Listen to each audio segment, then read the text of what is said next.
men sem lagani tang suponung da sem lagani asumung da sem lagani habisina miyam da kaigumba khara faun bagum tawi tamo tenten na thambi masing matang se chume asi afaba nate kanoda akhoi BJP ki lairiba MLA singse hojiksu makhoi je punde habse akhoi loina khange abo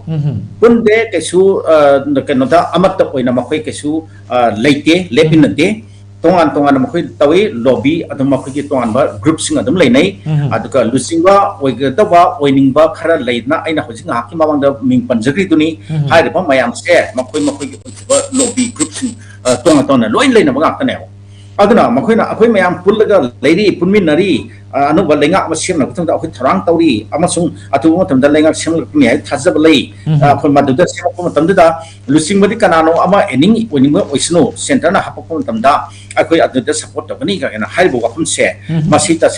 singi wani aduga sumpang hai habi wani makhoi tasemuti punde amsung makhoi yaning basu kesu leite ba makhoi tonga tonga makhoi project tong na re ba makhoi oisiba leader singse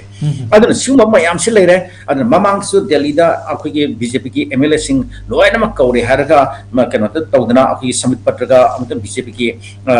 general secretary BL Santos ka unadana makhoi da apunba nakhoi hana punsilu nakhoi hana sakhat na baki wakhum amo la halu khanau adiki santi purut na ki wakhum se hana amta taw adugi matunda athu matam da lenga semna ba panagani ka kana thazu pir e ga kan haise masi sum hani akhoi ki BJP ki legislator mayam sikma ta apun gi sakam te nong se aduna maram madra masrisa ama hape amu yar kadu mandaba karikara adi problems in sum creator kadu ba haita adugu magi maratu makhoisu ubuduna maram orga makhoisu tawrukta banena akhoi ai haininge an hojik tamangai